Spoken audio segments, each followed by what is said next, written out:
तो दोस्तों आज हम फिर से आपके लिए लेकर आए हैं देश दुनिया की सभी ताजा बड़ी खबरें।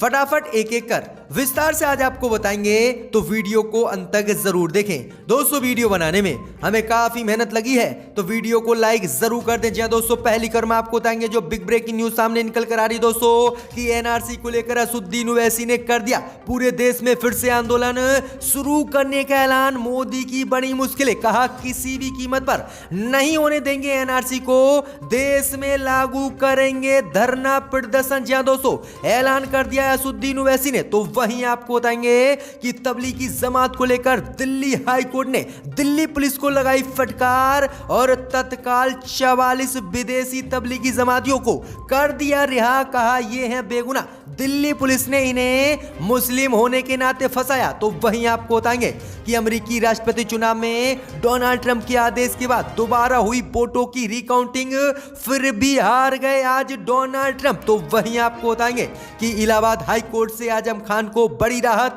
2 मुकदमों की सुनवाई हुई पूरी, अगले सप्ते जेल से बाहर आ सकते हैं आजम खान। तो वहीं आपको बताएंगे कि बिहार में नीतीश बीजेपी को दूसरा झटका, मेवालाल चौधरी के इस्तीफे के बाद स्वास्थ्य मंत्री मंगल पांडे की भी इस्तीफे की उठी मांग। तो वहीं आधे से ज्यादा दर्जन मंत्री दे सकते हैं बिहार में नीतीश को इस्तीफा, गिरने वाली है बिहार में नीतीश सरकार, बुरी तरह से बीजेपी नीतीश की मुश्किलें बढ़ गई हैं। तो वहीं आपको बताएंगे कि चीन से मोदी को तगड़ा झटका, लद्दाख में भारत की आंखें झोंक, आगचाई चीन में भारत की जमीन पर चीन ने कर लिया कब्जा, बना दिया किला, सोती रही मोदी सरकार। तो वहीं आपको बताएंगे कि उत्तर प्रदेश के मुख्यमंत्री योगी आदित्यनाथ ने कर दिया ऐलान, लव जिहाद पर जल्द ही आने वाला है यूपी पर कानून, यूपी में कानून। तो वहीं आपको बताएंगे दोस्तों कि कांग्रेस ने एक्शन लेना कर दिया शुरू, राहुल गांधी का हार को जिम्मेदार बताने वाले नेताओं को नोटिस कार्ड जारी कर दिया और 5 दिन में मांगा है कांग्रेस ने जवाब। तो सभी खबरों को एक एक कर आपको बताएंगे, वीडियो को लाइक कर दें। इसी बीच पर तो दोस्तों पहली खबर की ओर जो बिग ब्रेकिंग न्यूज सामने निकल कर आ रही दोस्तों कि असुद्दीन ओवैसी ने एनआरसी को लेकर मोदी सरकार को दी खुली धमकी, कहा अगर एनआरसी बनाने की मोदी सरकार ने की कोशिश तो फिर से पूरे देश में करेंगे आंदोलन। जी दोस्तों, आपको बता दें ये बड़ी खबर सामने निकल कर आ रही दोस्तों कि हैदराबाद से सांसद असुद्दीन ओवैसी ने एनआरसी को लेकर एक बार फिर से केंद्र की मोदी सरकार को खुली धमकी दी है और इसे वापस लेने की मांग की है। जी दोस्तों, आपको बता दें कि कल ही केंद्र की मोदी सरकार ने बताया था कि एनपीआर और सीएए कानून बनकर तैयार हो गए हैं और इन्हें जल्द ही आने वाले दिनों में पूरे देश में लागू कर दिया जाएगा। अब इसी को लेकर असुद्दीन ओवैसी ने कहा है कि एनपीआर तैयार करना एनआरसी की दिशा में पहला कदम मोदी सरकार का है और मोदी सरकार एनपीआर जब पूरे देश में लागू करेगी उसके बाद एनआरसी को जरूर लागू करेगी। आगे असुद्दीन ओवैसी ने कहा कि इस दिशा में हम मोदी सरकार को किसी कीमत पर भी कदम नहीं उठाने देंगे। अगर देश में इस तरह की कोई प्रक्रिया मोदी सरकार ने शुरू की तो हम फिर से पूरे देश में आंदोलन करेंगे और इसे किसी भी कीमत पर लागू नहीं होने देंगे। जी दोस्तों, आपको बता दें कि मोदी सरकार ने साफ कहा है कि सीएए, एनपीआर और एनआरसी लागू कर जो भारत से बाहर से घुसपैठिए आए हैं उनको बाहर किया जाएगा। असुद्दीन ओवैसी ने कहा है कि घुसपैठियों के नाम पर एनआरसी लागू करके मोदी सरकार सिर्फ मुसलमानों को ही टारगेट करेगी, उन्हें जेल में डालेगी और उनका धर्म भी खतरे में रहेगा। जी दोस्तों, ये खुली चेतावनी असुद्दीन ओवैसी ने दे दी है कि अगर एनआरसी पर मोदी सरकार ने कोई भी काम शुरू किया तो फिर पूरे देश में नागरिकता संशोधन कानून की तरह ही विरोध प्रदर्शन आंदोलन मुसलमान शुरू करेंगे। तो बड़ी अपडेट आ रही है एनआरसी को लेकर। इसी बीच पर तो दोस्तों अगली खबर की ओर तो तबलीगी जमात को लेकर दिल्ली पुलिस को तगड़ा झटका, विदेशियों को बरी करने के आदेश के खिलाफ दायर दिल्ली पुलिस की 44 याचिका कोर्ट ने कर दी खारिज, कहा ये बेगुनाह है। जी दोस्तों, आपको बता दें ये बड़ी खबर सामने निकल कर आ रही दोस्तों कि तबलीगी जमातियों की रिहाई को लेकर दिल्ली की एक अदालत ने दिल्ली पुलिस को फटकार लगाते हुए तगड़ा झटका दिया है। जी दोस्तों, आपको बता दें कि दिल्ली पुलिस ने तबलीगी जमातियों पर आरोप लगाया था कि इन्होंने विदेश से आकर तबलीगी जमात में दिल्ली के कार्यक्रम में शामिल हुए और इन्होंने पूरे देश में कोरोना फैलाया। वहीं आपको बता दें कि इन 44 विदेशियों को दिल्ली की अदालत ने पहले ही जमानत दे दी थी और इन्हें बाइज्जत बरी कर दिया था। जिसके खिलाफ दिल्ली पुलिस ने कोर्ट में याचिका डाली और कहा कि इनको जमानत नहीं दी जानी चाहिए। इन्होंने गंभीर भारत में अपराध किया है, पूरे देश में कोरोना फैलाया है और वीजा प्रावधानों का इन विदेशी तबलीगी जमातियों ने उल्लंघन किया है और इसी केस में इन्हें जमानत नहीं मिलनी चाहिए, इन्हें सजा होनी चाहिए। लेकिन आपको बता दें कि दिल्ली की अदालत ने दिल्ली पुलिस की इन सभी दलीलों को सुनते हुए फटकार लगाते हुए झटका देते हुए इन सभी विदेशी 44 तबलीगी जमातियों को जमानत दे दी और इन दिल्ली पुलिस की याचिकाओं को खारिज कर दिया। तो किस तरह से दिल्ली पुलिस षड्यंत्र बीजेपी के कारण रच रही थी पूरे देश में और तबलीगी जमाती जो बेगुनाह थे उनको फंसाने की साजिश करी जा रही थी। लेकिन दिल्ली की एक अदालत ने फटकार लगाते हुए सभी याचिकाओं को दिल्ली पुलिस की खारिज कर दिया और कहा कि तबलीगी जमाती बेगुनाह हैं और इन्हें छोड़ दिया जाए। तो ये बड़ी अपडेट आ रही है, बड़ी जीत दिल्ली अदालत से तबलीगी जमातियों की आज हुई है। इसी बीच बढ़ते दोस्तों अगली खबर की ओर। तो अमेरिकी राष्ट्रपति चुनाव में डोनाल्ड ट्रंप को तगड़ा झटका, दोबारा मतगणना के बाद भी हार गए डोनाल्ड ट्रंप। जी दोस्तों आपको बता दें ये बड़ी खबर सामने निकल कर आ रही दोस्तों कि अमेरिकी राष्ट्रपति चुनाव में डोनाल्ड ट्रंप बुरी तरह से हारे, जिसके बाद डोनाल्ड ट्रंप ने अपनी हार स्वीकार नहीं की थी और चुनाव में मतगणना के दौरान धांधली के आरोप जो बाइडेन पर लगाए थे और कहा था कि इन्होंने धांधलेबाजी करके चुनाव जीता है, मैं चुनाव हारा नहीं हूं। इसी बीच आपको बता दें कि डोनाल्ड ट्रंप सुप्रीम कोर्ट पहुंचे। अमेरिका के सुप्रीम कोर्ट में डोनाल्ड ट्रंप ने रिकाउंटिंग की मांग की। भाई आपको बता दें कि डोनाल्ड ट्रंप के रिकाउंटिंग की बात सुप्रीम कोर्ट ने रिकाउंटिंग का आदेश दिया। जॉर्जिया में दोबारा से वोटों की रिकाउंटिंग हुई, जिसके बाद डोनाल्ड ट्रंप फिर से चुनाव में हार गए हैं। जी दोस्तों बड़ी अपडेट आ रही है, कुल 12,000 वोटों का अंतर पड़ा, लेकिन फिर भी चुनाव डोनाल्ड ट्रंप हार गए हैं। 50 लाख वोटों की दोबारा से रिकाउंटिंग जॉर्जिया में हुई है, लेकिन डोनाल्ड ट्रंप फिर भी अमेरिकी चुनाव में हार गए हैं। अब डोनाल्ड ट्रंप ने अपनी हार भी स्वीकार कर ली। तो दोबारा मतगणना यानी दोबारा वोटों की रिकाउंटिंग होने के बाद भी डोनाल्ड ट्रंप अमेरिका में चुनाव नहीं जीत पाए। ये बिग ब्रेकिंग न्यूज सामने निकल कर आ रही है कि डोनाल्ड ट्रंप अब हार गए हैं और जल्द ही व्हाइट हाउस को भी छोड़ देंगे और जो बाइडेन अमेरिका के नए राष्ट्रपति बन गए हैं। तो ये बड़ी अपडेट आ रही है। इसी बीच बढ़ते दोस्तों अगली खबर को। तो सपा सांसद आजम खान को इलाहाबाद हाई कोर्ट से मिली राहत, अगले सप्ताह आ सकते हैं जेल से बाहर। जी दोस्तों आपको बता दें कि रामपुर से समाजवादी पार्टी से सांसद आजम खान को इलाहाबाद हाई कोर्ट से आज बड़ी राहत मिली है। आजम खान के खिलाफ 2 मुकदमों की सुनवाई गुरुवार को इलाहाबाद हाई कोर्ट में पूरी हो गई है और इस मामले में कोर्ट का फैसला सुरक्षित रख लिया गया है और अगले सप्ते तक यह फैसला सुनाया जा सकता है। उम्मीद जताई जा रही है कि अगले सप्ते फैसला सुनाने के बाद आजम खान जेल से बाहर आ सकते हैं। 86 मामलों में पहले आजम खान को जमानत मिल चुकी है और आजम खान पर 90 मामले दर्ज हैं। अब 88 मामलों में आजम खान को राहत मिल गई है। तो वहीं आपको बता दें कि आजम खान अगले सप्ते जेल से बाहर आ सकते हैं। कोर्ट ने आजम खान के बेटे अब्दुल्ला आजम खान के पैन कार्ड और पासपोर्ट से जुड़े मामले में यह फैसला सुरक्षित रखा है। तो वहीं आपको बता दें कि स्वार विधानसभा सीट पर भी इलाहाबाद हाई कोर्ट के बाद सुप्रीम कोर्ट ने चुनाव कराने की योगी सरकार के फैसले पर भी रोक लगा दी थी। तो वहीं आपको बता दें कि आजम खान अब अगले सप्ते जेल से बाहर आ सकते हैं। तो यह बड़ी राहत आजम खान को इलाहाबाद हाई कोर्ट से मिली है। इसी बीच बढ़ते दोस्तों अगली खबर की ओर। तो नीतीश बीजेपी को बिहार में दूसरा बड़ा झटका, शिक्षा मंत्री मेवालाल चौधरी के इस्तीफे के बाद अब स्वास्थ्य मंत्री मंगल पांडे की भी इस्तीफे की उठी मांग। जहां दोस्तों आपको बता दें कि 72 घंटे रहने वाले बिहार के शिक्षा मंत्री मेवालाल चौधरी ने आखिरकार विपक्ष के विरोध के बाद अपना इस्तीफा दे दिया है, जिसके बाद नीतीश और बीजेपी को बड़ा झटका लगा है। इस बीच खबर सामने निकल कर आ रही दोस्तों कि शिक्षा मंत्री के इस्तीफे के बाद अब नीतीश कुमार के स्वास्थ्य मंत्री मंगल पांडे के भी इस्तीफे की मांग उठने लगी है और बीजेपी नीतीश की नींद हराम हो गई है। भाई आपको बता दें कि मेवालाल चौधरी के इस्तीफे के बाद मंगल पांडे जैसे मंत्रियों को भी बिहार में मंत्रिमंडल से बाहर करने की मांग उठ गई है। जी दोस्तों आपको बता दें कि पिछले दिनों लॉकडाउन के समय में मंगल पांडे अव्वल दर्जे के नाकारा मंत्री साबित हुए थे और उनकी स्वास्थ्य व्यवस्था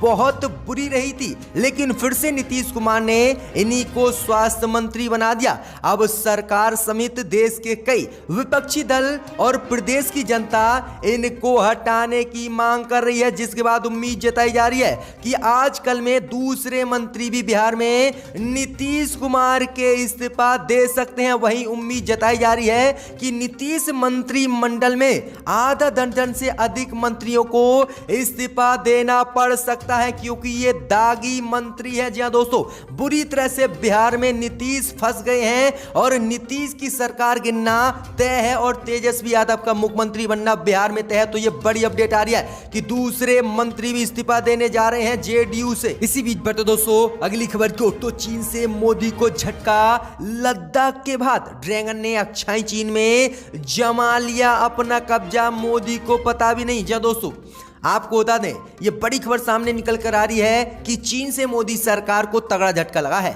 चीन ने बातचीत की आड़ में एक बार फिर से भारत के साथ बड़ा धोखा कर दिया है। चीन की सेना पीएलए ने अपने कब्जे वाले अक्षाई चीन के इलाके में पिछले 30 दिनों में बड़े पैमाने पर सैनिकों को तैनात कर दिया है और बहुत तेजी के साथ सड़कों का निर्माण कर रहा है। यही नहीं, चीन ने पेंगोंग झील के फिंगर 6 से 8 को जोड़ने वाली रोड को भी चौड़ा किया है, ताकि किसी युद्ध कार्रवाई की सूरत में तेजी से चीनी सेना को भारतीय मोर्चों के पास पहुंचाया जा सके, जिससे कि मोदी सरकार को यह झटका लगा है। मोदी सरकार सो रही है और चीन भारतीय जमीन पर कब्जा करता जा रहा है। तो यह बड़ी अपडेट आ रही है कि लद्दाख के बाद चीन ने अक्षाई चीन में कब्जा कर लिया है और यहां पर अपने सैनिकों की तादाद लगातार बढ़ा रहा है। युद्ध कभी भी पाकिस्तान चीन मिलकर कर सकते हैं भारत पर। तो यह बड़ी अपडेट आ रही है। स्थिति तनावपूर्ण दोनों ही देशों की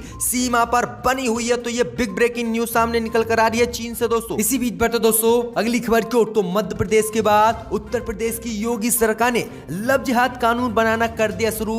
गृह मंत्रालय को भेज दिया है प्रस्ताव। जी हां दोस्तों, आपको बता दें कि उत्तर प्रदेश में जल्द ही लव जिहाद पर कानून बनाया जाएगा। इस बात की जानकारी गृह मंत्रालय ने कानूनी मंत्रालय को अपना प्रस्ताव भेजकर दे दी है। जहां दोस्तों आपको बता दें कि हाल ही में सीएम योगी आदित्यनाथ ने लव जिहाद को लेकर सख्त टिप्पणी की थी और कहा था कि उत्तर प्रदेश में अगर जो लोग भी लव जिहाद को करेंगे उनकी राम नाम सत्य की यात्रा निकलना तय है। इसी को लेकर आज योगी आदित्यनाथ ने ऐलान कर दिया है कि जल्द ही उत्तर प्रदेश में लव जिहाद के खिलाफ सख्त कानून बना दिया जाएगा और गृह मंत्रालय को उत्तर प्रदेश की योगी सरकार ने प्रस्ताव भी भेज दिया है कि किस तरह के इसमें प्रावधान होने चाहिए। तो ये बड़ी अपडेट आ रही है कि जल्दी उत्तर प्रदेश में लव जिहाद के खिलाफ कानून बनने वाला है। इसी बीच बढ़ते दोस्तों अगली खबर की ओर, तो कांग्रेस ने असंतुष्ट नेताओं पर एक्शन लेना किया शुरू। राहुल गांधी का हार का जिम्मेदार बताने वाले नेताओं को नोटिस कर दिया है जारी। जी दोस्तों आपको बता दें कि बिहार विधानसभा चुनाव में हार को लेकर कांग्रेस के अंदर शुरू हुए घमासान थमने का नाम नहीं ले रहा है। पार्टी के असंतुष्ट नेता जो हार का जिम्मेदार राहुल गांधी को बता रहे हैं, उन पर कांग्रेस पार्टी ने एक्शन लेना शुरू कर दिया है और सभी असंतुष्ट कांग्रेस नेताओं को कांग्रेस पार्टी ने नोटिस जारी कर दिया है और 5 दिन के अंदर जवाब मांगा है। भाई कांग्रेस पार्टी ने कहा है कि इन्होंने अगर 5 दिन के अंदर जवाब नहीं दिया तो इन्हें पार्टी से निकाल दिया जाएगा। तो वहीं आपको बता दें कि कांग्रेस पार्टी के वरिष्ठ नेता मल्लिकार्जुन खड़गे ने भी कांग्रेस के नेताओं को जमकर फटकार लगाई है और कहा है कि सहयोगी ही कांग्रेस को तबाह कर रहे हैं और भीतर घास से कांग्रेस पार्टी के साथ दगाबाजी कर रहे हैं। ये नेता बीजेपी से मिले हुए हैं। तो ये बड़ी अपडेट आ रही कि कांग्रेस ने आरोप लगाया है कि जो भी राहुल और सोनिया पर सवाल उठा रहे हैं वो नेता बीजेपी से मिले हुए हैं और कांग्रेस पार्टी को तोड़ना चाहते हैं। तो ये बिग ब्रेकिंग न्यूज सामने निकल कर आ रही है कांग्रेस पार्टी से। इसी बीच बढ़ते दोस्तों अगली खबर की ओर, तो बढ़ती रेप की घटनाओं को लेकर योगी पर बरसे अखिलेश यादव। कहा नहीं संभला प्रदेश तो मुख्यमंत्री पद से दे इस्तीफा और पहुंचे अपनी मठ। जी हां दोस्तों आपको बता दें कि उत्तर प्रदेश के पूर्व मुख्यमंत्री अखिलेश यादव ने महिला और बच्चियों के प्रति हो रहे प्रत्येक दिन अपराध को लेकर उत्तर प्रदेश के मुख्यमंत्री योगी आदित्यनाथ पर जमकर हमला बोला है। आगे योगी आदित्यनाथ पर हमला बोलते हुए अखिलेश यादव ने कहा है कि उत्तर प्रदेश में भाजपा राज में महिला और लड़कियों के साथ प्रत्येक दिन बलात्कार हो रहे हैं और योगी आदित्यनाथ से प्रदेश नहीं संभल रहा है। अगर योगी आदित्यनाथ से प्रदेश नहीं संभल रहा है तो उन्हें मुख्यमंत्री पद से इस्तीफा दे देना चाहिए और मठ चले जाना चाहिए। वहीं आपको बता दें कि उत्तर प्रदेश भारत का पहला ऐसा राज्य है जहां पर महिलाओं के साथ सबसे ज्यादा क्राइम हो रहे हैं और पहले नंबर पर क्राइम में उत्तर प्रदेश भारत में है। वहीं आपको बता दें कि उत्तर प्रदेश के मुख्यमंत्री योगी आदित्यनाथ ने सरकार बनी तब कहा था कि ये अब राम राज है और यहां पर किसी के साथ बलात्कार की घटनाएं नहीं होंगी। प्रधानमंत्री मोदी ने भी उत्तर प्रदेश में आकर कहा था कि जंगल राज को हम खत्म करेंगे, लेकिन प्रत्येक दिन ही लड़कियों के साथ बलात्कार हो रहे हैं और इसी को लेकर अखिलेश यादव ने यह बड़ा हमला योगी आदित्यनाथ पर बोला है। इसी बीच बता दोस्तों अगली खबर क्यों तो कृषि बिलों के खिलाफ पंजाब में किसानों का प्रदर्शन हुआ तेज। 41 ट्रेनें रेलवे को करनी पड़ी अनन फनन में रद्द। जी हां दोस्तों, आपको बता दें ये बड़ी खबर सामने निकल कर आ रही दोस्तों कि केंद्र सरकार के कृषि बिलों के खिलाफ पंजाब में किसानों का प्रदर्शन आज तेज हो गया है। किसानों के प्रदर्शन की वजह से रेलवे NHAI को करोड़ों रुपए का नुकसान हो चुका है। इन प्रदर्शनों के चलते रेलवे को आज 41 ट्रेनें भी रद्द करनी पड़ी हैं। गुरुवार को उत्तर रेलवे ने बताया है कि पंजाब में किसानों के प्रदर्शन की वजह से 30 ट्रेनों को पहले ही रद्द करना पड़ा। इसके अलावा छूटी दूसरी 11 ट्रेनों को भी रद्द करना पड़ा है। वहीं आपको बता दें कि पंजाब में किसानों की मांग है कि मोदी सरकार ने जो 3 कृषि के बिल बनाए हैं उनको वापस लिया जाए, इससे हमारा नुकसान हो रहा है और मोदी सरकार पूंजीपतियों का हमें गुलाम बना रही है। तो ये विरोध प्रदर्शन पंजाब में और तेज हो गया है आज और मोदी सरकार की मुसीबत बढ़ गई है। इसी बीच बट दोस्तों अगली खबर क्यों तो बीजेपी ने राजस्थान में किया दावा 6 महीने में गिर जाएगी गहलोत सरकार। जी दोस्तों, आपको बता दें कि राजस्थान के वरिष्ठ बीजेपी नेता गुलाब चंद कटारिया ने आज बड़ा दावा करते हुए ऐलान किया है कि राजस्थान में कांग्रेस की सरकार 6 महीने के अंदर गिर जाएगी। भाई आपको बता दें कि उनके दावे के बाद राजस्थान की राजनीति में घमासान मचा हुआ है और कांग्रेस को डर है कि कहीं उसके विधायक बीजेपी के चंगुल में तो नहीं है, बीजेपी ने कहीं विधायकों को तो नहीं खरीद लिया है या फिर सचिन पायलट तो बीजेपी से नहीं मिल गए। जी दोस्तों, ये बड़ी अपडेट आ रही है। बीजेपी ने बड़ा दावा कर दिया है कि जिस तरह से मध्य प्रदेश में हमने सरकार गिराई थी उसी तरह से राजस्थान में भी कांग्रेस की गहलोत सरकार को हम 6 महीने के अंदर अंदर गिरा देंगे। तो ये बड़ी अपडेट आ रही है दोस्तों राजस्थान से।